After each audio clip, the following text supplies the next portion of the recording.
go.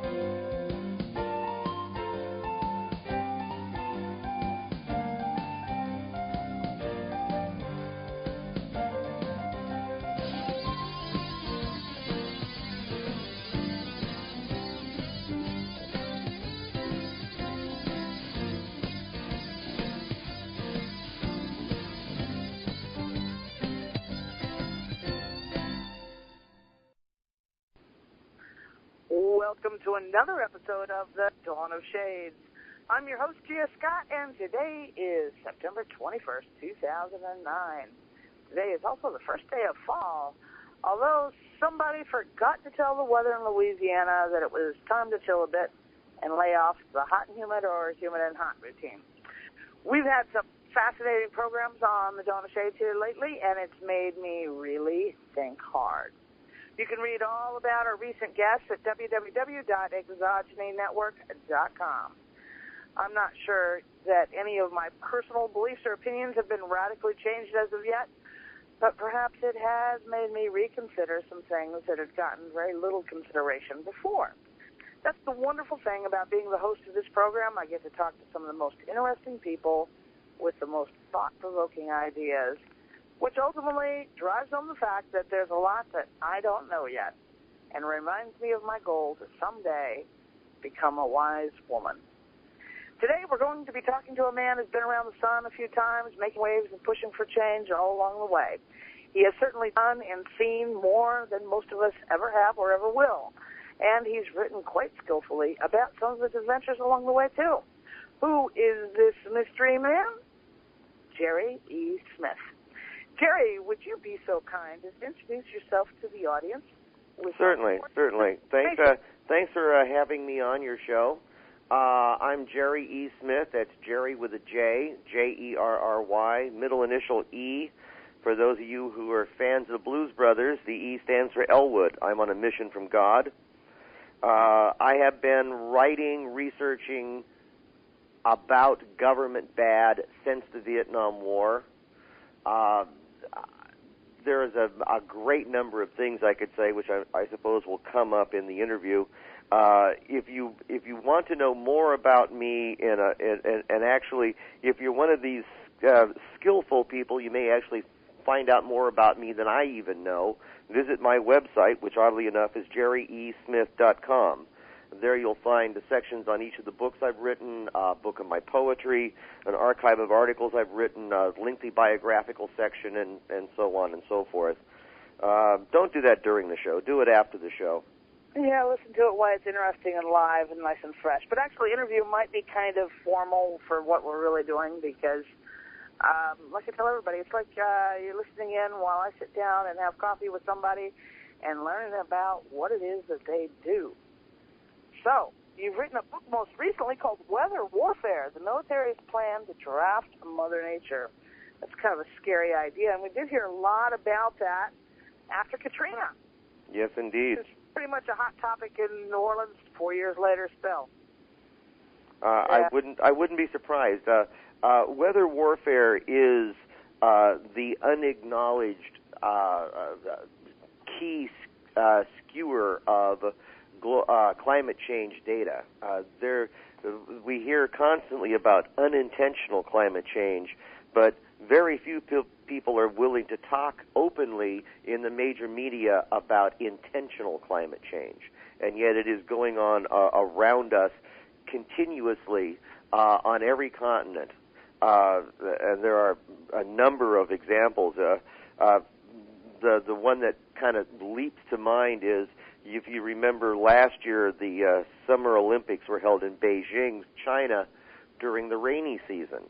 And the Chinese government promised and delivered perfect weather for opening day. How did they do that? Well, if you were paying attention, you noticed that the head of the meteorology department held a number of press conferences, and she told the world that she had 37,000 full-time weather managers massaging the weather over China, doing mostly hail suppression and precipitation enhancement, and that she was going to be using a technique developed by the Russians 40 years ago to keep it from raining on their May Day parade. Indeed, the Russians are probably out in front on this technology and have been for decades. That's just one example. We're coming up on ski season. Well, there is a company that I want to talk more about called Weather Modification Incorporated of Fargo, North Dakota. And among their clients are the ski resorts in Sun Valley, Idaho, where they have been, they are contracted to increase the snowpack so that the ski resorts can extend their operating season. But of course, this means that an awful lot of people downwind of Sun Valley don't get rain or snow during the winter like they used to. You know, I find it rather ironic that a weather modification company is located in Fargo, North Dakota, because Fargo is, considered one of the most miserable places to be on this earth or in the United States in the winter. Absolutely, absolutely. Well, their clientele are all over the world. Their bread and butter is doing just what the Chinese do: hail suppression and precipitation enhancement over the Western Plains, particularly Kansas, Nebraska, Oklahoma, etc. Uh-huh. Well, I could see a lot of potential benefit in weather modification. Crops need rain, and they need it to come at the appropriate time. But at the same time, I can see the reverse side of that coin is you could cause famine over a vast area by messing with the weather, too. Right, and you have seen up close and personal what too much rain can do to an area. Oh, yeah. I wasn't actually in New Orleans for Katrina. I did leave about 28 hours before it hit here. But I wasn't much ahead of the storm, I guess. But I saw what it resulted in here when I did come back. And, all along the Gulf Coast, we've repeatedly seen what the combination of high tide and heavy rain can do, or storm surge. Mm-hmm. Waveland, Mississippi was just about erased from the map as a result of the storm surge combined with the wind and rain. And, all along the Gulf Coast, you can listen to horror stories about not only Katrina, but older hurricanes. Although Katrina is considered like the big K, it's the worst one. Yeah. Yeah, it's a benchmark now, whereas before it was Camille, I think, or Betsy, one of the two. Mm-hmm. Yeah, so, but, exactly, do you know how they do this? Well, this is a rather broad subject. There's quite a number of different technologies they do. And to be perfectly honest, I don't really understand very much of it. I'm not technical. Indeed, my degree is in comparative religion. What the technology I understand is like polling. I'm poli-sci, and so when it gets into these exotic technologies, electromagnetics and radio frequencies and so forth, my eyes spin, and there's a distinct smell of burning rubber coming out of my ears. Well, I can relate. There's certain concepts that just kind of really, really give me a headache. Cratering mechanics, okay, that's one thing. Weather modification, that's another coin altogether. And they have this technology, and supposedly it's being used. You combine it with a lot of other whispered things about controlling the food supply and whatnot. If you can also control the weather in an area, you could do anything from genocide to really becoming a totalitarian government with absolute control. Right. That's one of the things I try to bring to the public's attention in my books is the potential for misuse of this technology. As you mentioned, there is the potential for a lot of good that can be done from this technology, but there is also the evil twin, if you will. the U.S. got caught with its fingers in the cookie jar in Vietnam. The U.S. used weather as a weapon during the Vietnam War, also used other techniques of environmental modification. There was Operation Popeye. Operation Popeye was an attempt to extend the monsoon season over Southeast Asia by cloud seeding over the Ho Chi Minh Trail in hopes of turning the Viet Cong resupply route into a hopeless quagmire of mud. And it came out in Jack Anderson's syndicated column in late 1971. Senator Claiborne Pell, Democrat, Rhode Island, was shocked to hear about this and opened an investigation in his committee in the Senate and called then Secretary of Defense Melvin Laird to testify. And Laird lied to Congress. Laird told Pell's committee that this was nonsense, that we weren't doing it. We're the good guys. We wouldn't do anything like that. This is just science fiction. Well, 2 years later, a private letter from Laird got leaked to the press in which he admitted that Operation Popeye was real and had been ongoing for at least 2 years. Pell reconvened his committee and had some difficulties in that Laird no longer was the Secretary of Defense.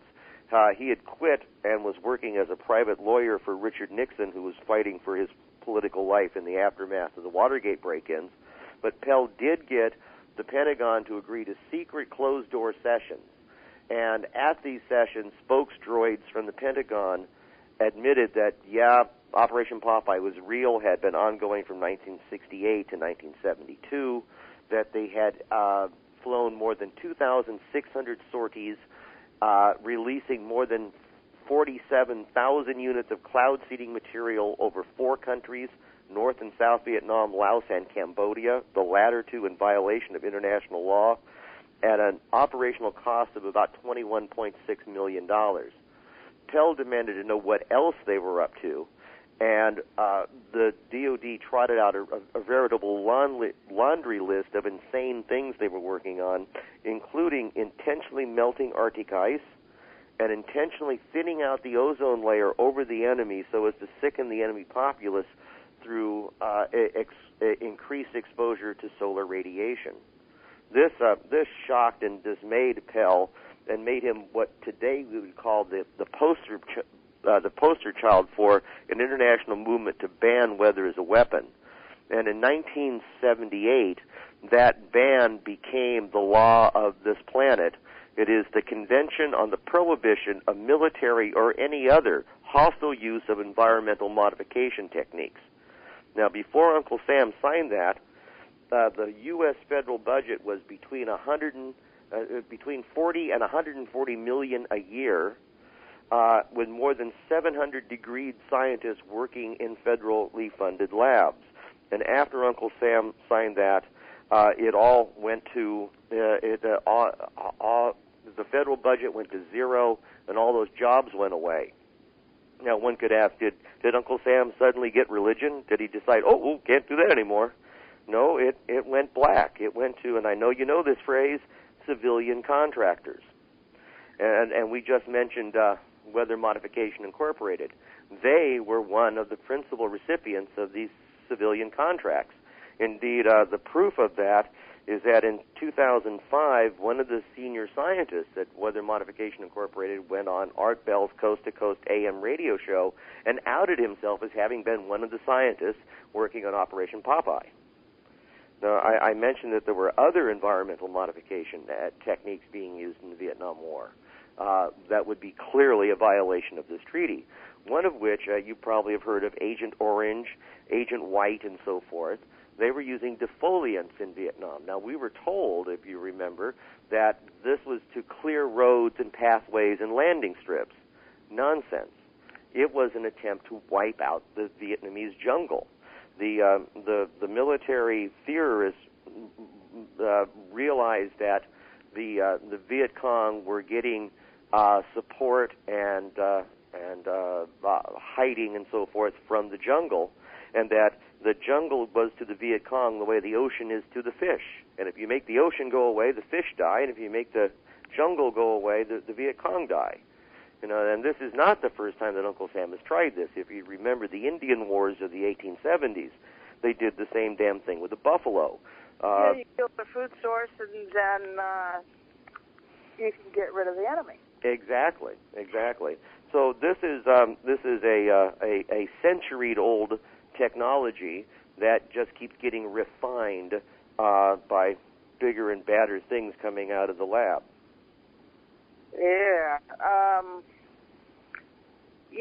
Okay, we've heard of Agent Orange, and we've heard of cloud seeding. Those are fairly well known.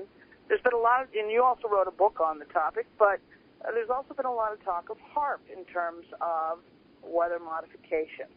Absolutely. HAARP is the High Frequency Active Auroral Research Program. It is a field of antennas on the ground in southeastern Alaska, so linked together as to work as one giant antenna. It is today the world's largest radio broadcasting station, but it's not designed to broadcast for human ears. It uses a unique patented ability to focus the energy coming out of the field and injects that energy into a spot at the very top of the atmosphere in a region called the ionosphere. Now, the amount of energy we're talking about, HAARP is a field of 180 antennas with 2 cross-dipole antennas at the top of each 72-foot tower. The output of each individual antenna is 10,000 watts. Collectively, the field is 3.6 million watts. Now, the largest legal AM radio station in the United States is 50,000 watts. HAARP is 72,000 50,000-watt radio stations. Now, it gets even wilder because when you inject, they have discovered that the ionosphere is a very electrically charged zone. There are rivers of electrons flowing through it, and that when you inject this radio frequency into it, you get a bump up. You get a transformer effect in which it can be multiplied by 100 times or more. So the effective radiated power of HAARP is more like 3 or 4 billion watts. And it's injected into a spot about 12 miles across by about 2.5 miles deep by about 90 miles up. And in that very, very thin region where there's just a tiny little bit of atmospheric gases to begin with, when you inject that much energy into that spot, you heat the molecules of the air to where they literally explode, where they blow apart. And when you break the bonds of a molecule, it gives off a packet of energy. And included in that packet of energy is a stream of ELF, extremely low-frequency radio waves, that penetrate deep into the earth and deep into the sea. And the U.S. Navy admits to using HAARP for the last 15 or more years to communicate with deeply submerged submarines. Now, the other side of this is that when you blow the molecules apart, you convert it from a gas to a plasma. And plasma is the fourth state of matter. And a plasma is an electrically charged gas with particular and peculiar electromagnetic and radio frequency responses. And this plasma becomes, because it's at the very top of the atmosphere, becomes a plume that goes out into space, and it keeps going until it runs into something to stop it, which is the magnetic lines of force of the Earth's magnetic field. And it gets trapped between the magnetic lines of force and spreads out, forming a cloud, or a shield, if you will, of electrically charged gas that will disrupt or destroy anything electrical moving through it, such as an incoming ICBM or a passing spy satellite. HAARP is a ground-based Star Wars weapon system. Of course, they deny that vehemently. Well, yeah, it's supposed to be very, very innocuous and incapable of causing any change in the atmosphere. It's specifically for communications and other top-secret, unmentionable things that don't have anything to do with climate modification, causing earthquakes or tsunamis or anything like that. Yes, no. Yes, indeed. The folks at HAARP insist that theirs is just a simple little science toy. It's just a research station. It's not a weapon. It's not a danger. It's not a problem. And indeed, HAARP the people who are on the pro side of HAARP say exactly that. Last summer, there was a puff piece in Popular Science magazine in which the guy who wrote the article admitted that there were conspiracy theories about HAARP and even mentioned me personally, but then went on to say that HAARP is just a research station. But he never mentions what they're researching. Now, this is the way they hide things in plain sight, is you only ask the part of the question that you want the answer for, and leave out the rest of the question with the embarrassing answers. In this case, what are they researching? Well, they would like you to think that they're researching atmospheric dynamics, that they're characterizing how the atmosphere works. No, that research was completed decades ago. HAARP is, and if you read the literature closely, it admits to it that HAARP is the transition point between research and application. HAARP is not about discovering how the atmosphere works. It's about how we can use what we know about how the atmosphere works to make the atmosphere do things for us. Us, in this case, is the Department of Defense. There's a great quote here. I'm hoping I can grab this quickly.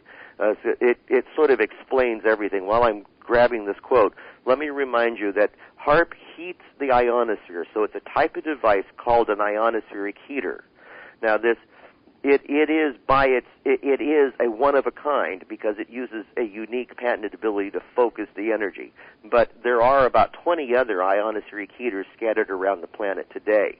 And what they do, this blowing up of the molecules to induce states into the ionosphere, is called ionospheric enhancement.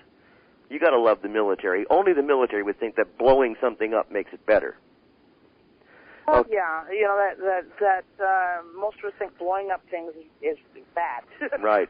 So here's the quote I want to give, and now this is from a very early document from the birthing of HAARP. This is from the executive summary of a report that was filed after a seminar of some of the world's leading plasma physicists decided that HAARP would be a really cool thing to build.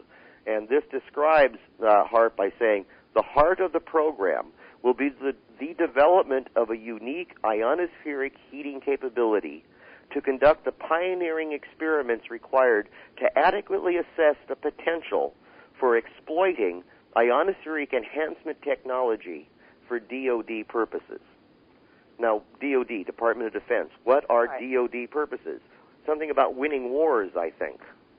So what HAARP is about conducting the experiments necessary to see if by blowing up the atmosphere we can induce states in it which can then be used to further DoD purposes. That is, there's a word for this. It's called weaponize.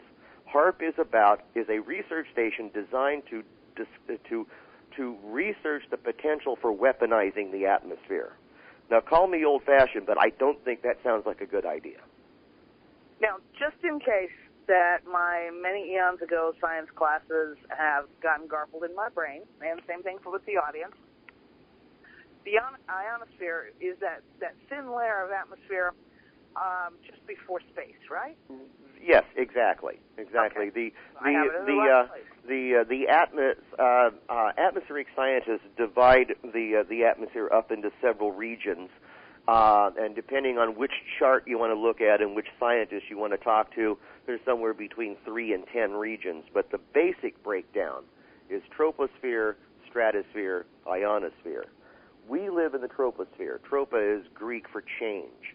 And so in the bottom 7 to 9 miles of the atmosphere, where 90% of the gas is where all the changes take place, because in this zone, the area we live in the troposphere, it gets colder as you go up. And so that allows convection. Warm air rises, cold air sinks. So as long as you have convection, you have changes taking place in the atmosphere, you have weather. Now, a curious thing happens. There's an inversion layer at the top of the troposphere called the tropopause, and then you have the stratosphere. And the stratosphere is the dead opposite. In the stratosphere, it gets hotter as you go up, so there's no convection. And at the very top of the stratosphere is a region called the thermosphere, because it's so hot, it's thousands of degrees hot. And then there's another inversion layer, and another mystery takes place, and from there on up, it's the ionosphere, and again in the ionosphere you have convection. It gets colder as you go out to where you eventually reach space, and it's pushing towards absolute zero. At the top of the ionosphere, you're looking at like minus 230, 240, something like that. Now I have a question from the virtual auditorium. Wasn't the whole idea of the HARP project to turn the ionosphere into a communications antenna of sorts? That was one of the original ideas bounced around. There is a little bit of science, atmospheric science 101 continues here, just to explain some terms. There is something called the electrojet, and that's the cause of the aurora. The sun, as you know, is an ongoing nuclear explosion blowing bits of atoms at the Earth, hard radiation particularly. The ionosphere stops this incoming hard radiation and knocks it down in intensity so that it goes from ionizing to non-ionizing radiation. The ionizing is what comes out of atom bombs. The non-ionizing radiation drops deeper into the atmosphere to the ozone layer. And the ozone layer is what takes the rest of the stuffing out of the energy and drops it down to us as simply UV light. The electrojet is caused by something called the solar wind, which is this flow of bits of atoms to the Earth, and the solar wind stimulates, circulates, affects the upper atmosphere, and produces in the upper atmosphere a flow of electrical energy. And this flow of electrical energy goes in a big circle around the poles and bounces back and forth, is trapped between the magnetic lines of force and spirals around the lines of force and bounces back and forth between the north and south poles. And this builds up an electrical charge, and this charge can be as much as 1,000 power pans running at full power. And of course, this means that periodically it has to discharge. And when it discharges, it comes into Earth at the poles, and it comes in so hot, so hard, so fast that it heats up the atmosphere to the point where the atmosphere glows. And that's the aurora. That's the northern lights and the southern lights, the aurora borealis and the aurora australis. Now, there was some talk in the very beginning of the HARP period, before they really were ramped up to building the thing, there was some talk of harnessing the aurora, that by using the antenna field that they planned to build, the energy could be directly injected into the electrojet, and the electrojet could be tuned, turning it into a virtual antenna tens of thousands of miles long. There is nothing in the current HARP papers that say that they are doing that. But there's lots of things not mentioned in the current HARP papers. One of the things that struck me as just being, wow, this is just so wrong. One of the things that started HARP is there is another ionospheric heater in Alaska called High Pass, which is the I can never remember what High Pass stands for. It only takes me a while to get it. High Power Auroral Stimulation Observatory, and it's operated by UCLA. Now, High Pass is outside of Fairbanks, where HARP is in the southeastern corner of the state. High Pass, back in the late 80s, did something very remarkable. They generated enough electrical energy on the ground, and enough of it hit the ionosphere to cause this conversion from gas to plasma and the release of ELF and VLF, extremely low frequency and very low frequency radio waves, which they managed to use to image an old mining tunnel outside of Fairbanks. And this they found very exciting, and this may have been a big piece in the founding of HARP, in that the guys from High Pass then pressed Congress to go bigger, and at the same time, the Air Force and Navy were looking for something to go bigger, and there was Dr. Bernard Eastland, at who is probably the father of HARP. He and his team drafted the patents that HARP is based on that allowed them to go bigger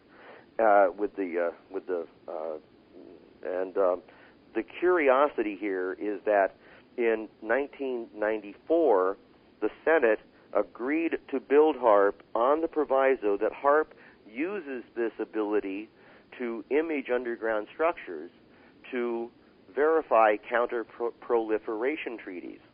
That the Senate ordered HARP to be used to locate and monitor enemy underground bases for the manufacture and launch of weapons of mass destruction, and withheld funding until the HARP committee, which was a joint committee of the Air Force and Navy, agreed, okay, we will make that our primary mission.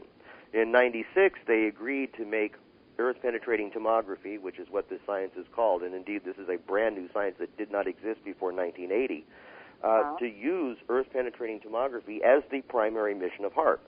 Okay, so now we are more than a decade later, and what's happened? Not a word. There is not a single word anywhere in the HARP papers that they have ever used HARP to do Earth-penetrating tomography and monitor and report on enemy underground bases. Now, this leads me to ask the question, are they thumbing their noses at the U.S. Senate, or are they doing it and have developed this technology to such a degree they don't want the rest of the world to know how capable they are and are just staying mum on the subject? Yeah, it's not like we can exactly go shake the tree and say, tell me. You can, but what kind of answer you're going to get is going to be a well-vetted, carefully written, 3-paragraph, meaningless letter from somebody who could tell you but won't. Or you're going to get it from somebody who doesn't have a clue even what you're talking about. Oh, yeah. There is the official Air Force spokesdroid for HARP, a guy named John Heckscher, is the most unconvincing liar I have ever run into. Whenever you ask a question, his normal response is that if it's a standard question with the answer on the briefing sheet, he will tell you what the briefing sheet says. If it's an abnormal question, or if it's not on the briefing sheet, his first response is, I have no idea what you're talking about. I don't even understand the question. What? Yeah. That's a familiar technique, to not understand the question until it's so simplified that you can go around the mulberry bush and point at the apple tree. Mm-hmm. Yeah. And it's unfortunate. In one sense you can kind of understand that, yes, they have to do secret stuff, but I don't like being the victim of the secret, or potential victim to the secret stuff, Exactly.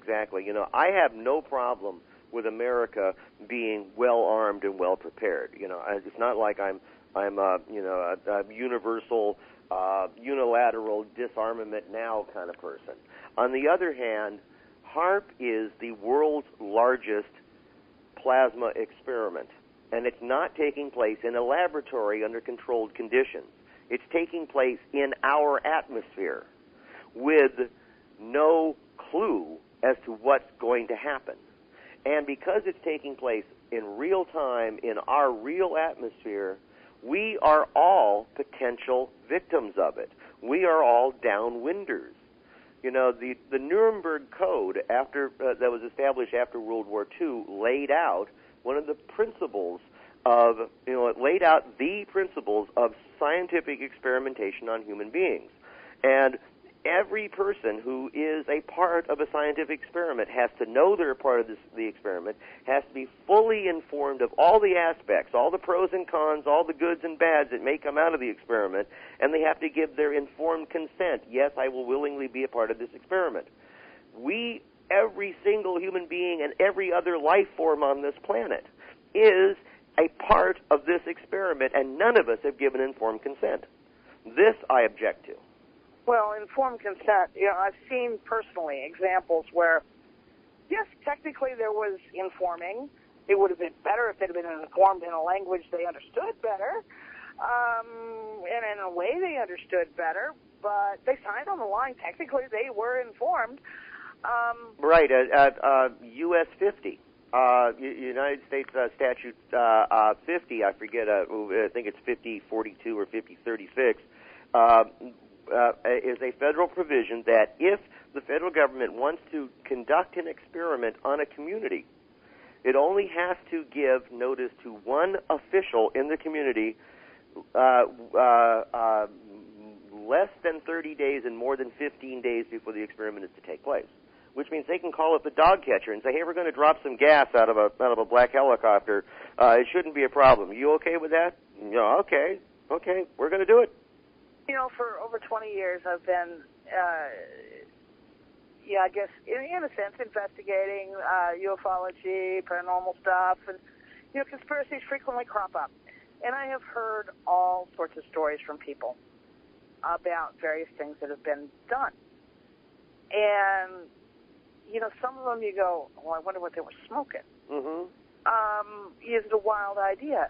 Everything from thoughts being projected into their head to medical experimentation, to the chemtrails. I mean, lots of stuff is out there if you listen to people when they're telling you their stories. Absolutely, now, some of them are crackpots. Okay, I'll admit that. And you're quite right. Some of them are crazy, and some of them have been fiddled with by the spooks to where they have become crazy, but they weren't when the spooks were fiddling with them. One of the things you mentioned is voice to skull. The ability, the technology for putting words in people's heads is readily available from the U.S. Patent Office. When the first book on HAARP was Angels Don't Play This HAARP by Nick Begich and Gene Manning. And Nick went on at length about his friend Pat Flanagan, who as a teenager had developed a gizmo that allowed the deaf to hear. And he tells the story of how they submitted the patent, and the patent office wouldn't accept the patent, and the kid demanded to know why, and the patent clerk was like, this is ridiculous. You can't do this. Prove it to me. So that they got a deaf member of the patent office team to come out, and Pat Flanagan hooked him up to his machine, and he heard, and they granted the patent on the spot. When I was researching HAARP, the ultimate weapon of the conspiracy, I found 3 more patents on this technology of how to get words into people's heads. 2 of them involved being connected to the machine, like the Pat Flanagan machine. 1 of them did not. After the book came out, I found 6 more patents that were all for technologies that did not involve the person being physically connected to the machine. I have read magazine articles and such late. I have not seen the patents, but I have heard of additional technologies being developed. So it's out there. Voice to skull is a real deal right now. The question is not does it exist, but in whose hands is it, and what are they doing exactly with it? What are you saying? Voice to spell? Voice to skull. Voice to skull. Okay, I wasn't sure exactly what you were saying, so I was trying to catch it and make sure that everybody understood it too. So voice to skull. If you wanted to search on the internet, you'll get a lot. You'll get a lot of hits on voice to skull. Okay. VOS. Okay. And I've heard these stories, and people say, it was the strangest thing. I was, washing dishes or doing laundry or it's usually some mundane task, and they would get this voice in their head that would say something off the wall. And they're like, I don't know how it happened. I don't know where it came from. And, you hear it too many times to say, they were all on drugs, or they all got bad water, or whatever, Right. Now, I do know... These are people that hear voices all the time. Right. I do have a few acquaintances who hear voices all the time, and most of these people certainly seem crazy. So the question is, were they crazy and then heard the voices because the voices are part of their insanity, or were they hearing voices because some spook was putting the voices in their head, which then drove them crazy? Yeah, and then what about the ones that, for some reason, don't go crazy? Exactly. Because none of the ones that have told me about it, some of them it's as much as 10 years later, they've still not exhibited any sign of being even really particularly eccentric or odd, let alone crazy. Yeah. Yeah, it is a tough nut. You start looking at what technologies we know the bad guys were playing with, and you start realizing, this is in keeping with that suite of weirdnesses that we know about, such as I'm referring to MK Ultra, the CIA. And before it, the OSS were working on, the OSS was working on a truth serum. After the OSS was a run out of the office, the Office of, Special Services or Strategic Services or something like that. I forget what the OSS stands for offhand. It was run by Wild Bill Donovan, who was a Texas millionaire and White House insider, and FDR gave him the OSS basically just to shut him up, just to give him, here, Bill, you do this. That'll keep you busy for a while. This reminds me of the old adage: you give a man a fish and he eats for a day. You teach him to surf the web and he stays out of your hair for weeks. Yes. And I think that's pretty much how Wild Bill got the OSS. And when they were working on their truth serum, the researchers became known as Donovan's Dreamers, because they were trying all kinds of crazy drugs to see what would work. And then in 47, the OSS was filed into CIA, and CIA here is a lovely crock. You probably know the story of General Reinhard Gehlen. During World War II, the Nazis divided the world up into west of Berlin and east of Berlin. And General Gehlen was in charge of the Nazi spy service, the Nazi intelligence community, for everything east of Berlin. So, which means he was very, very valuable to the U.S., who were looking at the impending Cold War. And Gehlen cut a deal with John Foster Dulles and his brother to pack up everything and everyone. And all of Gehlen's files and personnel moved to an Austrian castle and waited to be liberated. And the U.S. Army picked them up and under Operation Paperclip gave them shiny new identities and brought most of them to the U.S. They then opened the CIA with Gehlen as the chief consultant for all matters east of Berlin, which essentially left Gehlen as second in command of CIA for 20 years. And the evidence now strongly supports that his people, as CIA operatives, lied to the U.S. government, making the Soviet Union much more dangerous and scary than it really was, because it was in their best interest, because they were actually covering for the Nazi International, which became the Fourth Reich. But that's a whole other nest of conspiracy theories. Uh-huh. Yeah, well... Anyhow, I was talking about MK Ultra. The CIA took over Donovan's Dreamers and moved from simply looking for a truth serum to, at one point, MK Ultra, which is the MK is the German spelling of mind control, went to 149 separate programs with hundreds of sub-programs, and they were looking for a wide variety of things. One of the ones that is most talked about in these circles are things like electronic dissolution of memory. And this was a pretty cool idea. Could we come up with something that would fry somebody's memory instantly? And particularly, could we give it to an operative in the field so that if he got caught or was about to be caught, he could push the button and bang, his head is darned empty. And even if the bad guys have him, they can't learn a thing. They can't torture it out of him because it is simply gone. And then the other side of that is, okay, if we get him back, how do we get his memory back? You may have seen a very underrated, unknown, very hard-to-get film now called The Game of X. The Game of X was exactly about this. It came out, I saw it first run on a double bill with the Rock Hudson sci-fi film Seconds, which would have made it about, I don't know, 68 or 69. And the amazing thing is that the special effects were done by Hanna-Barbera. They had the special effects were of a, you could see the view screen of a machine that could see into a man's mind.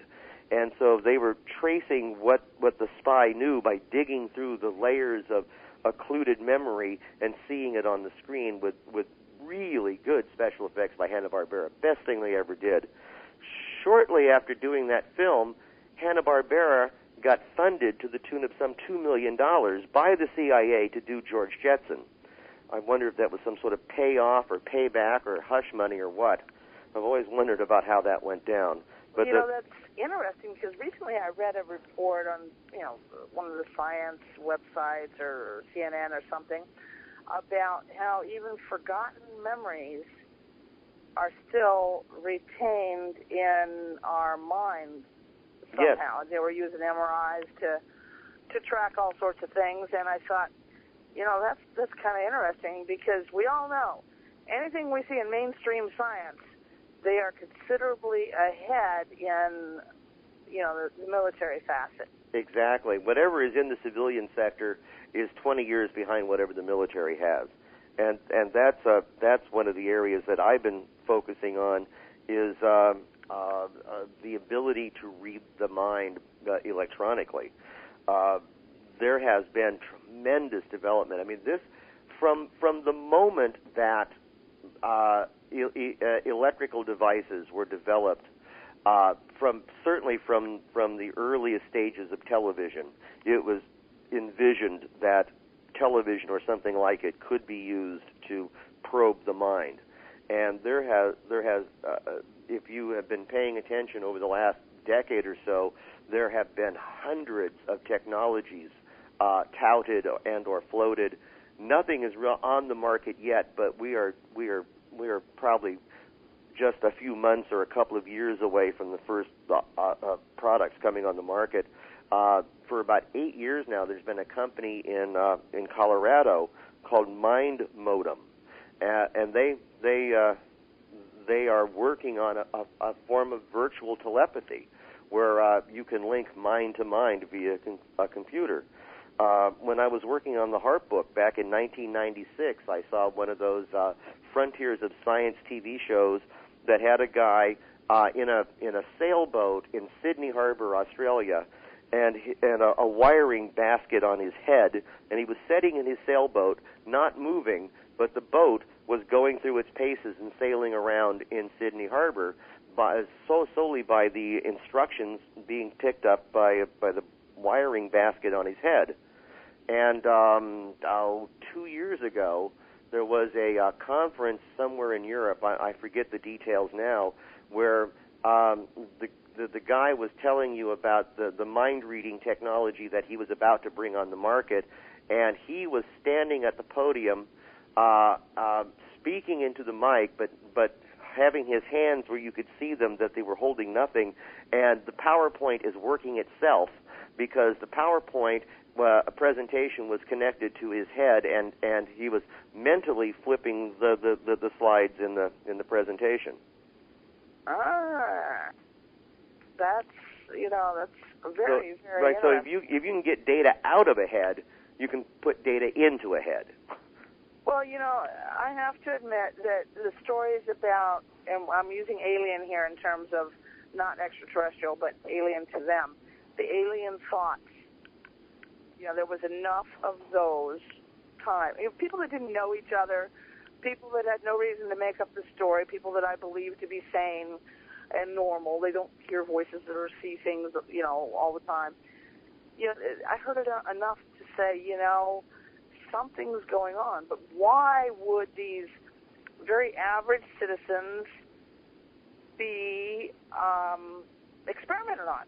Well, there may be... Why would they be told? Because it was usually something about causing harm to somebody. Yeah. That's probably a spook thing. Of they know they've got you. They know that the thing is working if you'll pull out a gun and shoot somebody. John Lennon, his assailant Chapman, kept hearing "do it, do it, do it, do it, do it" as he's walking up.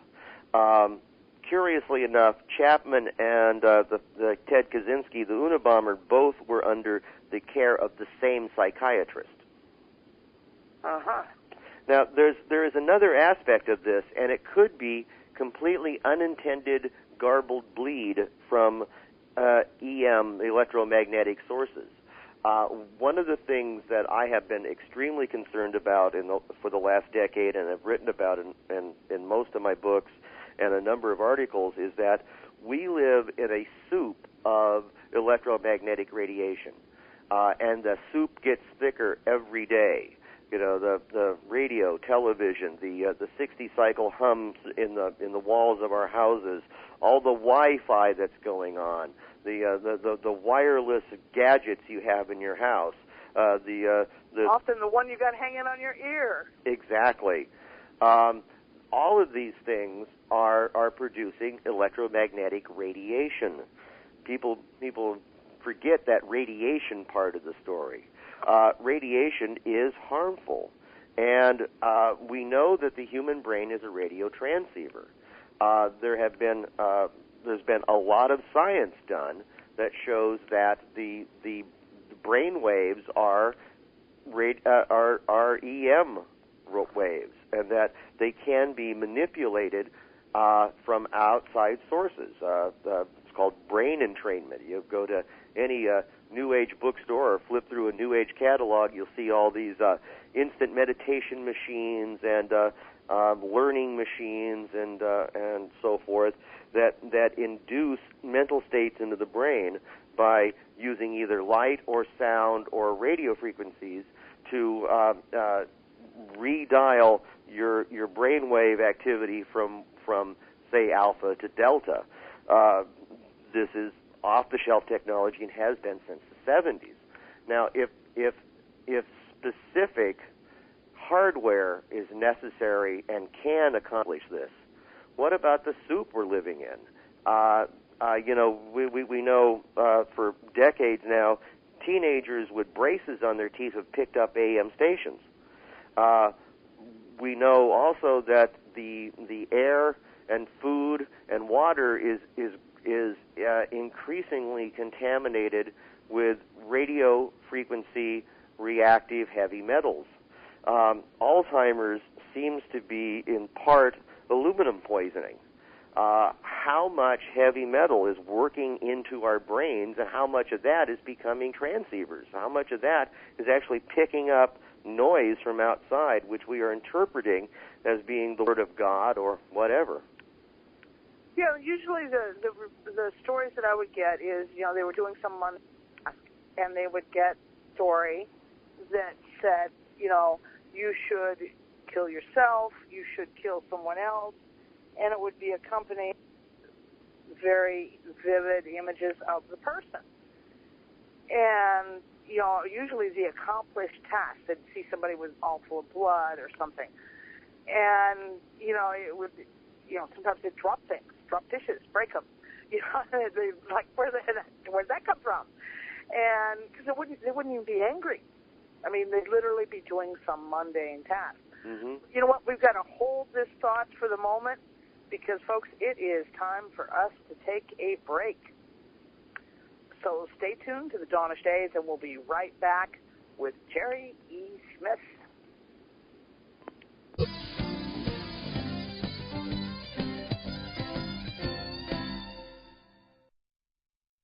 Welcome back to the Dawn of Shades. I'm your host, Gia Scott, and once again, I would like to remind everyone to visit the website, www.exogenynetwork.com. Sign up for the newsletter, wander around, explore the website, let me know what you think of it. There are links there to take a blog, to Twitter, and even Facebook. If you have a question that you wish to have asked, you can email it to me at giascott@gmail.com. I'm monitoring the email during the program with Jerry E. Smith tonight, and I'm trying real hard not to miss anything. Jerry, you did have some things you wanted to mention before we start on any topic. And also, don't forget to tell the audience once again about your website and where to get your books. Okay. Well, let me put in a mention of. I looked at the calendar this morning and was kind of struck. You know, most people look at the calendar and it says first day of fall. Well, what hit me was September 21st, which is it is the birthday of my best friend, Jim Keith. He was my best friend from high school, 1966, to his untimely death in 1999. Some of you listening may be familiar with the work of Jim Keith. He published a dozen books, of which I helped him write a couple. He wrote Black Helicopters Over America, Strike Force for the New World Order, and Black Helicopters 2, The Endgame Strategy, The Gemstone File, Secret and Suppressed, Mind Control and UFOs, Casebook on Alternative 3, Casebook on the Men in Black, OK Bomb, Biowarfare in America, Mass Control, Engineering Human Consciousness, and a couple others I probably have forgotten. Jim was one of the greatest geniuses I've ever known, one of the greatest researchers and writers I've ever met. He was sadly missed, very deeply missed by the research and conspiracy community when he passed over in '99. And so I want to do a little tip of the hat to Jim, and we had a mutual best friend from high school, Russell Brian Brooker, whose birthday it is tomorrow. So, Russell, if you're listening in, happy birthday. So that's kind of what I wanted to throw out there. I mentioned Secret and Suppressed. Last year, Jim's co-author on the Ken Thomas on the book The Octopus, The Secret Government and the Strange Death of Danny Castellaro, put together a second edition of Secret and Suppressed 2, Hidden History and Banned Ideas into the 21st Century. And I have an article in that issue. In the original Secret and Suppressed, Banned Ideas and Hidden History, I wrote the introduction under Jim's pen name. That was kind of a hilarious moment. Jim had been working on his introduction for months, didn't like it. It was down to 3 days before he had to submit the final manuscript, was tearing his hair out. I came over one afternoon, and he goes, "Here, you finish it," which is like not the first time that Jim did that to me. Jim's very first science fiction fantasy novel, I came over, this was probably 67, 68, somewhere in there. I came over, and he's working on it. He can't figure out how to end the final chapter. I throw some suggestions at him, and then his girlfriend Gina walks in the room.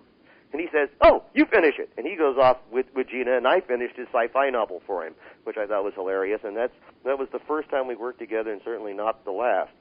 You know how unusual it is? You just talked about three guys who went through high school together, yeah. And all three of you became writers. Well, actually, Russell's a musician. Russell Brian Brooker is a musician in California. I forget where he is now, Nevada City or Grass Valley, and he does a lot of gigs, and he's done theme music for a couple of PBS shows. Yeah, it still is rather unusual that three guys who are friends go on in relatively closely related fields. Yeah. We actually did form. We were Jim Keith and Jim Schumacher, who was still a buddy, and I met Jim Keith, Jim Schumacher, and Russell Brian Brooker the same day in PE class. Jim Schumacher did the cover art to my book, Weather Warfare, The Military's Plan to Draft Mother Nature. So Jim and Jim had become estranged over the years, and I don't think they talked to each other for like the last 10 or 15 years of Jim Keith's life. And when Jim Schumacher heard that Jim Keith had died, he put up a website for Jim, and we kind of pulled the old group back together. So now there's about 30 of us who hung together in the 60s who are now hanging separately from our various individualized yard arms. But we do talk and occasionally throw things at each other. Dwayne Kaiser owns the Magic Store bookstore in Pomona, California, on the Antique Mall. A couple of us scattered around the planet doing various things. Some doing well, some not so doing well. Well, I think about it. I graduated from school in 1970, high school in 1979, which dates me, for anybody who's paying attention, quite well. And that makes you 11 years younger than me. Yeah. I have not seen or heard from any of my friends and we were all close friends all through junior high and high school, real small town in Iowa. And I haven't seen or heard from any of them since about 1980 or 81. Yeah, well, we were something we were something special, that we weren't just high school kids. We were all members of science fiction fandom. And we created our own science fiction club in the Pomona Valley called VALSFA, the Valley Science Fiction Association, and we're regular attendees of LOSFAS, the Los Angeles Science Fantasy Society, the oldest science fiction club in the country. It's met every Thursday night since 1936. I'm required to say that every time I mention them. They have a clubhouse in North Hollywood, which I have never been in. I left L.A. A few months before they opened the clubhouse. So I'm kind of wandering around here, but yeah, we were active in amateur publishing, and indeed, Jim Keith and I put out a dozen amateur magazines together in the 60s and 70s, and then a number of semi-pro publications in the 80s and 90s, and then we really broke into the big time at the beginning of the 90s. Yeah, it is kind of it's cool when you hear about people that have stuck together that long and do kind of have a connection that stays connected. Right. So anybody who's listening, if you're old Southern California sci-fi fan and you remember the VALSFA and you want to recontact us, we're on the web at valsfa.com, which then segues into my mentioning, as you requested, my website. Again, I'm Jerry E. Smith, Jerry with a J, and the website is JerryESmith.com. There you will find sections on each of my books, and it's not just ads. It really is useful data. The bibliography for weather warfare is 32 pages long, and it's on the website, broken up into several sections, so that the section with links is a separate section from the section on the bibliography of books and so forth. There are articles. There are reviews. There's stuff you can use to learn more about the book, and stuff you can use to learn more about the subject. And that's really what it's all about. Without trying to give away the book, I do want to give you a heads up and a trail of breadcrumbs to do your own due diligence and replicate my research, not just so that you can, I'm sputtering here. Let me start that paragraph again. I'm often asked at the end of an interview if I have any hope and what I think should be done about all this. And I'm gonna jump in here and beat you to it. No, I don't have any hope. I think we have lost the republic. I think the American experiment is a failure. I think we have demonstrated that if you allow the bad guys enough time, if you give them enough rope, they will succeed in hanging us with it. I have no idea what to do about all this, and I know we're going to talk more about what all this is in the remaining half hour. But I have a number of skills in my skill set. I am a very good writer. I'm a okay researcher. I'm a pretty good talker and a good listener. But I do not have problem solving as one of the skills in my as one of the arrows in my quiver. So I write these books because I see the problem. I can identify the problem, I can document the problem, but I don't have a clue what to do about the problem. But I figure if I can get it out to 100,000 people, one of them might figure out what to do about it. So that's the whole reason I want you to write the book, is I see a problem I want you to solve. Weather Warfare, the military's plan to draft Mother Nature. Folks, I definitely recommend that you read this book because being informed is half the battle. And for those of you who are sitting out there waiting for E.T. to descend with their balls of light or whatever it is and save us from ourselves, I think you're holding up hope on the wrong quarter. I don't think E.T. is going to come save us. We need to work on saving our own butts. And if we just stick our head in the sand and pretend that something like that couldn't really be, then we're contributing to the problem. You really need to be a little more proactive than that. So there's my little soapbox for the moment. And, yeah, cause so often we do it. With a lot of the New Agers, you hear about how E.T. is all love and light, and they're going to come save us from ourselves. And, I think about if we were wandering through space, would our primary goal be to save civilizations from their own foibles? No. We'd be there trying to collect a buck somehow, right? So, yeah, we need to get our gear together, and we need to figure out how to solve the problems and make this world a good place to live for everybody on it. Exactly. So what did you, let me, while we're at break, I mentioned that I'd like to redirect the listener's attention to the book Weather Warfare. So you've just done that. Let me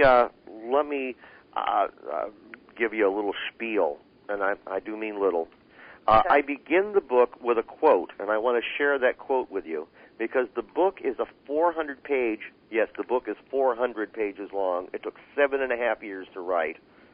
Actually, it took 7.5 years to research, on top of the 3 years I spent researching the Harp book, and 2.5 years to actually sit at the keyboard and crank it out. And I got to tell you, the book wasn't really finished. The last chapter in it was not the last chapter I intended. I keep doing this. I think it's called subsetting out. Back when I was a programmer, that's what it was called. But I like the story. It's kind of a cool story, and it kind of explains it in a way. My publisher believes in deadlines. Publishers have deadlines. They have to get things to the printer and into the bookstores at specific times of the year. And I was contracted to write this book in 2001. It was supposed to have been on his desk done in 2002. In 2006, he comes to me and says, you're going to, I was about to go to Brazil to speak at a conference, a UFO conference in Brazil, and he says, look, you're leaving next week for the conference. Today is Monday, I need the final manuscript on my desk Wednesday at 3 o'clock. And then he handed me the proofs from the proofreader for the entire rest of the book other than the last chapter. I then had to spend all of Monday and Tuesday putting the proofs in and going through the book and taking out all the references to the final chapter because the final chapter was supposed to have been on Katrina and the Asian tsunami, and I was not going to get to that. It simply wasn't going to happen. So I did a true college all-nighter and handed him the final manuscript. I wrote the entire final chapter Wednesday morning and handed him the manuscript at 2 o'clock in the afternoon ahead of deadline. But the end of the book is not what I planned, and I had not yet wrapped up several areas of research, including chemtrails. And I hope we don't try to talk about chemtrails tonight. Chemtrails is a subject where I spend 100 pages on chemtrails in this book. The original contract required that the book be 1/3 chemtrails. Well, I got 100 pages on chemtrails, and it turned out to only be 1/4 of the book. I'm sorry. And I still hadn't finished the research. I had been actively pursuing the subject since 1996, and I completed the research about 8 months after I handed in the final manuscript. So what I really think about the subject is not in the book. So anyhow, to get back to where I was several paragraphs ago, I begin this 400-page magnum edifice with a quote, and the book is really an examination of whether this quote is a true statement or not. The quote is from United States Secretary of Defense William S. Cohen. In 1997, Cohen, in his official capacity as the head of the DoD, spoke at a conference on terrorism, weapons of mass destruction, and U.S. strategy. So you can take this as an official position of the United States government, because he is speaking as the United States government when he said, and I quote, "Others are engaging even in an eco-type of terrorism whereby they can alter the climate, set off earthquakes, volcanoes remotely through the use of electromagnetic waves. It's real, and that's the reason why we have to intensify our efforts," unquote. Now, I believe if the Secretary of Defense says something like that, we should pay attention, because he's either stumping for a whole lot more money or he's actually trying to tell us something. And after almost 10 years of working on the subject, I was convinced that he is indeed trying to tell us something, that others have the ability to alter the climate, set off earthquakes and volcanoes and tsunamis and hurricanes remotely, using a variety of technologies which include electromagnetic technologies. Yeah, we've all heard so much about electromagnetic pulses, electromagnetic fields. And yes, I understand that basically we're powered, or the human body is powered by electromagnetic pulses as well. It's how our brain works. It's how a computer works. The whole world seems to be powered by electromagnetic waves somehow. Right. So it's not a huge jump to say that you can use those same waves and channel them specifically to target things. Absolutely. In fact, we have some real problems with our science. Science likes to give you the whole arrogant, we know everything, and what we don't know is just some little details, and we'll have them figured out in a couple of years. When in fact, science at the fundamentals of how the universe is actually constructed has only the barest of clues. There are some just goofy theories that regularly get exploded, and then 20, 30, 50 years later get reinvented, and then 20, 30, 50 years get re-exploded. The nature of space-time is still unknown. What is energy is still unknown. You take any college physics text, and it will define energy as the ability to do work. Well, that means that my friend Bob is energy. Okay. Yeah, science loves to throw a name on something, and then because it's named it, thinks it knows what it is, when in fact it only has been able to hang a name on a matrix of phenomena which may or may not be adequately described or completely envisioned. And so with the electromagnetism, I guess what I'm leading up to here is we don't really know the nature of electromagnetism. The primary theories of electromagnetism go back more than 100 years. And how many theories from 100 years ago are still seen as valid today?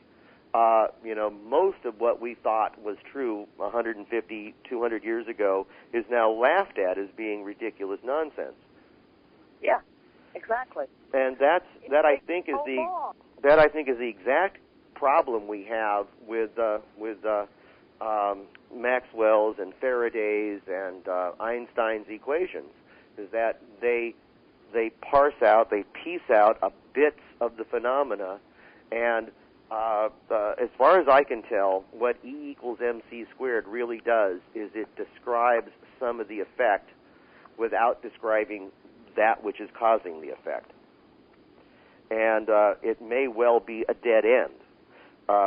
that that there may be an entirely different physics that some of these others that that Secretary Cohen talked about, know about, and can use. One of the things here I'm referring to is scalar weaponry and scalar technology.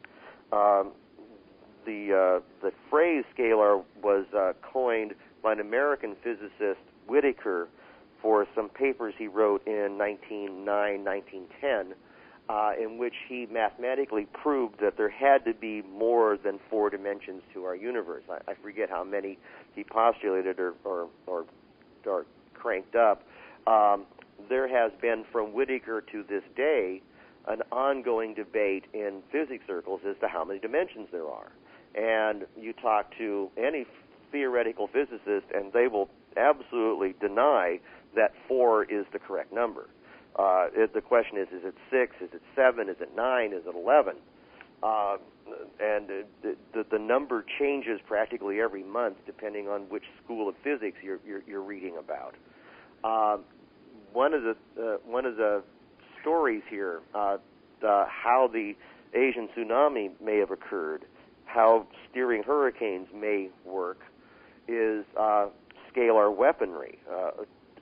Colonel Tom Bearden, who is a screaming genius and really does not know how to write in the English language, reading him is really difficult. He really writes like a Martian. He maintains that after the U.S. got the bomb in the 50s, the Russians freaked out, and they went looking for some technology, any technology, that would give them a science that was a leg up, not just a technology, but a different science. And they went back to James Clerk Maxwell's equations, which are the fundamental equations for electromagnetism. And according to Bearden, you see, the Maxwell wrote them in the 1840s in the mathematics of the day, which was quaternion. We don't use quaternion math anymore. Now we use tensor math. And at the beginning of the 20th century, Heinrich Hertz, for whom frequencies are named, the 60 hertz, 1500 hertz, that's Heinrich. He died very young from apparently EM poisoning. And Oliver Heaviside, who was the guy who discovered the existence of the ionosphere, went to Maxwell's equations and converted them, translated them from quaternion into tensor. Well, according to Bearden, they got it wrong. They buggered it. They left out pieces of it, so that according to Bearden, in quaternion, we have effectively a unified field theory, but it's broken in tensor. But the Russians looked at this, went back to the original quaternion and went, oh my goodness, look at this, look what we could do with this, and then they mixed that in with Whittaker's multiple dimensions and weaponized it, and came up with a way to do effect without discernible cause. By pumping energy into one-dimensional matrix, they could move it across the planet and pull it out. By pumping it up into the 6th dimension and then pulling it back into the 4th, they could blow up cities, or create earthquakes or tsunamis, according to Bearden. Now, and when we started this conversation, remember I told you about the Olympics in China and how the Chinese meteorology, the Chinese government has a meteorology department with 37,000 full-time weather managers in it. Well, the Soviets had the same thing. I mean, the technology for making perfect weather for opening day at the Olympics was the Russian technology that had been developed 40 years earlier. Well, when the Soviet Union broke up, the Soviet Weather Bureau spun itself off as a for-profit company called Elate Technologies. And Elate Technologies claims to have the power to create hurricanes on demand and steer them wherever you want them. You may remember in 1998, there were massive forest fires burning out of control in Southeast Asia, particularly Indonesia and Malaysia. And Elate Technologies went to those countries and said, hey, we can make a big wind. And, you know, in the Atlantic, the big wind is called a hurricane. In the Indian Ocean, it's called a monsoon, and in the Pacific, it's called a cyclone. So the Russians went to Indonesia, Malaysia, and said, we can make a cyclone that will blow out your forest fires. And Malaysia went for it. They ponied up a never-disclosed amount of money, and the Russians whipped up their big wind and did indeed blow out the forest fires. They also flattened a lot of villages and left a lot of people homeless. I think that's called collateral damage. The point here is that this technology was demonstrated. It's not just on paper, it's not just a claim, it actually was demonstrated. Now, we may have seen the Russian big wind used covertly in war a few years later. You remember Gulf War I, it lasted, 56 hours? When we started Gulf War II, the Allies expected to be in Baghdad by Wednesday. And what happened? The moment the Allies launched, a wind came up. The strongest winds ever recorded, worst sandstorms in 100 years, that nailed down the Allied advance for 3 weeks. It's very possible that Saddam Hussein went to his old friends, the Russians, and said, hey, can you guys buy me some running time? And they came back with, how much cash do you have? Now, I mentioned Bearden and scalar weaponry. According to Bearden, Elate Technologies possesses this scalar technology and sells it to the highest bidder. And indeed, according to him, what happened with the Asian tsunami was that the Japanese mafia, the Yakuza, bought the technology and used it to whack their competitors, the Malaysian mob, who had the beachfront properties that were destroyed by the tsunami, and a whole lot of collateral damage. Yeah, a whole lot of collateral damage on that one. Yeah, so this could be the ultimate drug deal gone bad.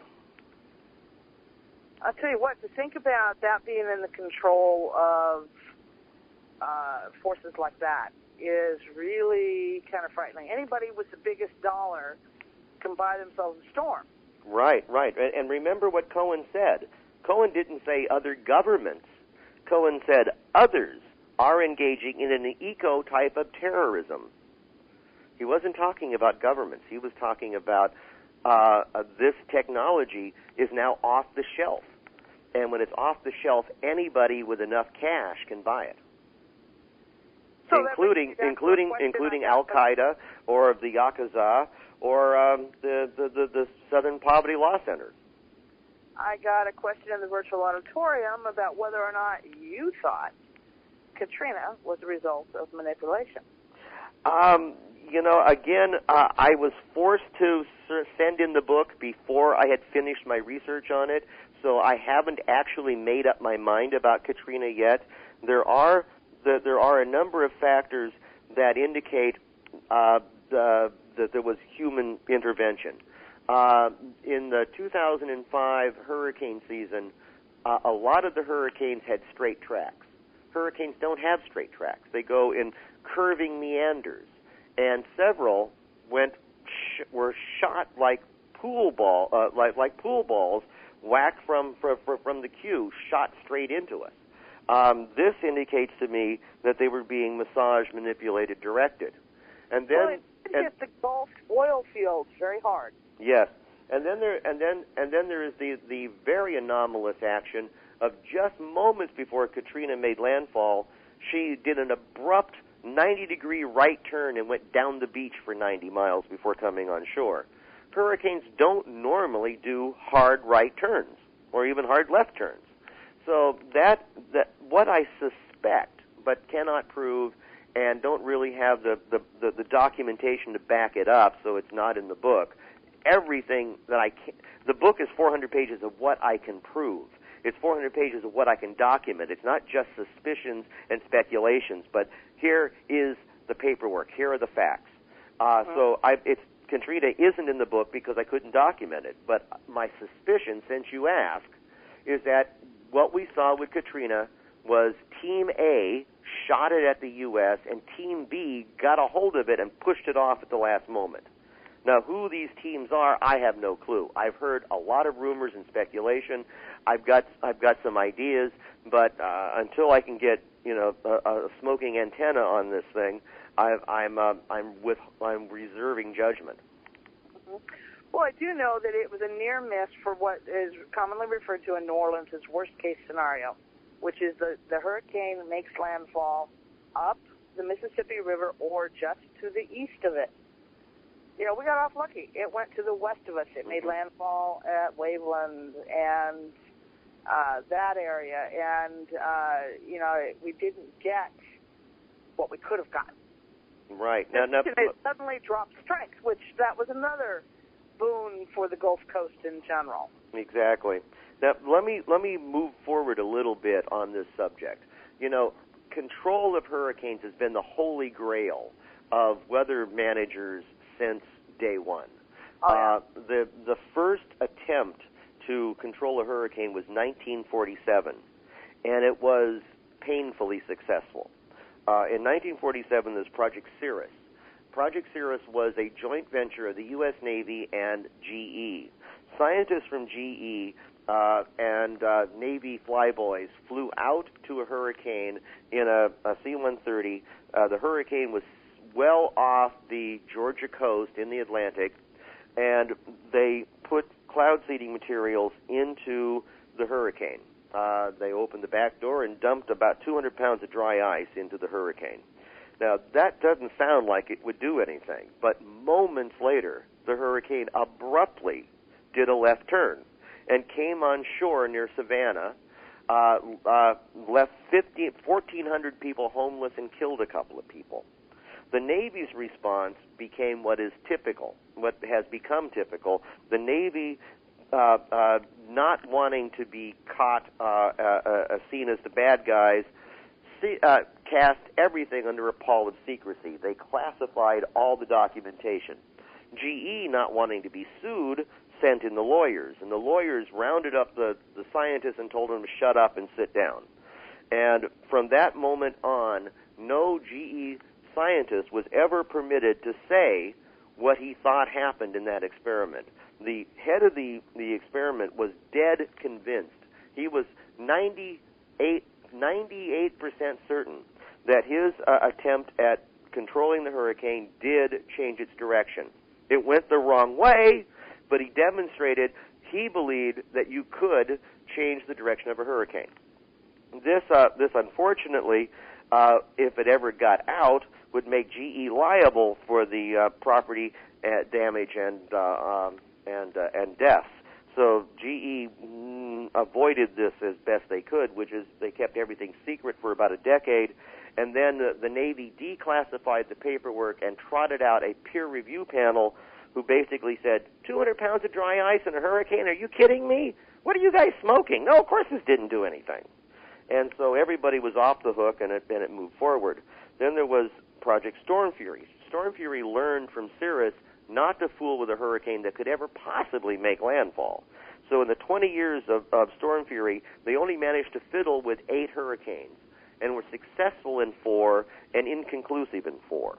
And what they were doing is trying to cloud seed the eye wall, to force the eye wall to reform larger and larger circumference on the principle of a figure skater when she's spinning on her skates with her hands down is spinning at maximum speed, and as she raises her arms she slows down.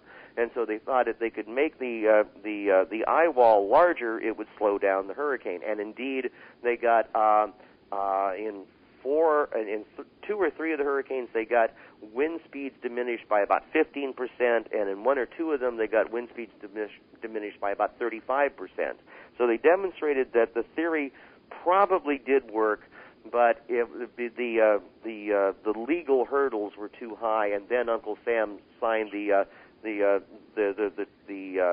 treaty on the prohibition of military or any other hostile use of environmental modification technique, and canceled all federally funded research into environmental modification, and that put the death knell on that. Mm-hmm. Now, I think HARP, which I mentioned earlier, is being used as a hurricane shield right now. The exact opposite of steering hurricanes, it's preventing hurricanes from coming on land. If you remember the 2005 hurricane season, worst hurricane season ever, largest number of named storms, largest number of Category 4 and 5 storms to make landfall in a single season, et cetera, et cetera. And the weather pundits were saying the next season, 2006, was going to be even worse. 2006 was an election year. 2006, what happened? Nothing. Nothing. Not a single hurricane made landfall. What happened 2007? Nothing. Not a single hurricane made landfall. What happened 2008? 2 tiny little hurricanes at the extreme edge of the country make landfall momentarily. What happened 2009? Nothing. For 4 years, an unprecedented 4 years, we haven't had diddly. Why is that? That is because there is an anomalous, never-before-seen, unexplained and unexplainable high-pressure dome parked over the southeastern United States. This pressure dome forms just at the beginning of the hurricane season and sits there, motionless, the entire hurricane season, and then conveniently dissipates within days of the end of the hurricane season. Now, one might think, well, okay, if we really have developed technology to save America from hurricanes, I mean, this high-pressure dome, every hurricane coming towards the U.S. hits the high-pressure dome and bounces off like a ball in a pinball machine hitting a rubber bumper. If we really had developed the technology for saving America from hurricanes, wouldn't we be promoting it? Wouldn't we be shouting from the rooftops, look, we did it, we saved the U.S.? Well, what's going on under that high-pressure dome? Drought, wildfires, loss of life from the heat. I personally lost a dear friend who was a shut-in, couldn't afford air conditioning, and died from the heat. If they were to admit that it was this high-pressure dome was being artificially generated and maintained, they'd also have to admit culpability and liability for all the damage, death, and mayhem going on under the dome. And of course, they can't afford that. So they're just saying, we don't know what it is, we don't know why it is. It's weird, ain't it? Actually, the official thing this year is it's, now the name escapes me, El Nino. El Nino, yes. El they Nino. They said that in 2006, and there was an El Nino in 2006. And they said that in and then in 2007, no El Nino. 2008, no El Nino. Ain't no El Nino. It ain't doing it. All I know is, since I live on the Gulf Coast, right now I am very thankful we've not had, last year we did evacuate for Gustav. Gustav didn't do anything in New Orleans. Ike hit the Texas coast, and that was pretty much it. Yep.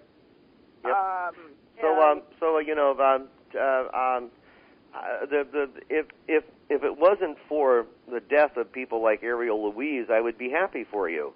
But this is one of the big problems in weather management. One of the big problems that I mentioned in the book is that there is, for every upside, there's a downside. For every winner, there's a loser. There are ethical, moral, and legal questions unresolved that go back more than 130 years. The first patent granted for creating artificial rainfall was granted in 1880 to the United States General. There were you may remember the rainmakers of the 1890s. There are still outstanding, unresolved technical, legal issues and moral issues based on this technology. One of the legal issues is if I make it rain where I am, and you're downwind of me, and it doesn't rain where you are, did I steal your rain? If I stole your rain, how much of your rain did I steal? How much did I damage you? How much can you sue me for? When you think about Southern California, Arizona, New Mexico, what would, because I know the soil, I lived in Arizona most of my life, I know the soil in most of Arizona is quite fertile. There's just no water. If you brought rain regularly to that area, what could you do? Well, another. Who is going to do without? Exactly. Well, this idea of moving resources around goes back a long way. I lived for 18 years in Reno, Nevada. Just outside of Reno, Nevada is a small dam called Derby Dam. Derby Dam diverted a large amount of water from the Truckee River, which flows from Lake Tahoe into Pyramid Lake. It's about 100 miles long, and it goes from one beautiful mountain lake to one gorgeous desert lake, and does nothing useful. Some senators in the 1920s thought, well, this is ridiculous. We can't have all this useful water being done uselessly. We gotta put it to use. So they built Derby Dam, and Derby Dam diverted the water into Fallon, and Fallon bloomed and became the oasis of the desert, and is now the home to one of the best-selling brands of cantaloupe, Hearts of Gold. The problem is that when they put up this dam, they didn't understand how trout spawn, that the trout in Pyramid Lake have to swim upstream in the Truckee and spawn in Lake Tahoe. They didn't account for this, and within 10 years, all the trout in the world's largest trout, the great prize fishing trout of Pyramid Lake, had gone extinct. Yep. So there again, is an example of not understanding. Right, and that's the big thing that I talk about in the book, is not this is bad technology. It's that we don't know whether this technology is bad or not because we haven't played with it long enough. We don't have long-term studies on it. We don't know all the downsides. I mentioned the ethical, moral issues of this. In 1895, one newspaper editor quipped that if anybody who wants to can make rain whenever and wherever he wants to, every time the Temperance League holds a tent meeting, the heathens are going to make it rain on them, and every time there's a horse race, the good people are going to make it rain out the horse race. Yeah. Now this you laugh, but that may be what happened with the Asian tsunami. Yeah. Yeah, that could be true. Another aspect of this is whose sky is it? Whose rain is it? Is it God's rain? If we muck about in God's sky, are we going to annoy God? This may sound like silliness to enlighten folks, but there are an awful lot of people on this planet who believe that it is wrong to muck about in God's sky. A couple of years ago, a watershed control board meeting in the Texas Panhandle area in February were having their annual budget meeting, and they hire a company like Weather Modification Incorporated to do hail suppression and precipitation enhancement, and they were going to, they were expecting to simply rubber stamp the year's budget, including paying for them to do their service. And the board was shocked and dismayed when they brought down the gavel and found the room full of a couple of hundred farmers and housewives saying, no, stop, don't hire the rainmakers because you're messing in God's air. This is God's rain. We shouldn't be meddling in God's affairs. So this is very much alive in the 21st century, just as it was in the 19th. Yeah. So, well, you know what? We are getting down to the wire. So before we have to go off the air because we've run out of time, please mention your book and your website one more time. Okay, I am Jerry E. Smith, Jerry, middle initial E, last name Smith, and my website is jerryesmith.com. You don't even need the darn W's. They're not case sensitive. You'll find lots of information about my books, and I have 2 books on this subject. The first is HARP, The Ultimate Weapon of the Conspiracy, which is an examination of the High-Frequency Active Auroral Research Program, and asks 2 basic questions. Is there a fundamental flaw in how we fund and conduct science? And how does a democracy defend itself from its own military and covert agencies? And the second book, the follow-up to that, is Weather Warfare, the Military's Plan to Draft Mother Nature. And it's not just the military, and it's not just the weather. I cover all the aspects of the environment that are being modified for fun and profit by the military and other eco-terrorists such as we've been discussing this evening. Okay. Folks, we've run out of time again. I want to thank Jerry E. Smith for joining us tonight, being such a fantastic guest. I've enjoyed the program tonight, and I hope all of you have too, as well as having found that it provided plenty of food for thought with more illumination for your personal journey towards truth. Join us again next week as we bring you Marie Jones and Larry Flaxman, authors of The Resonance Key, and another fascinating episode of The Dawn of Shades. With that, we're out of time. I'm your host, Gia Scott, and good night.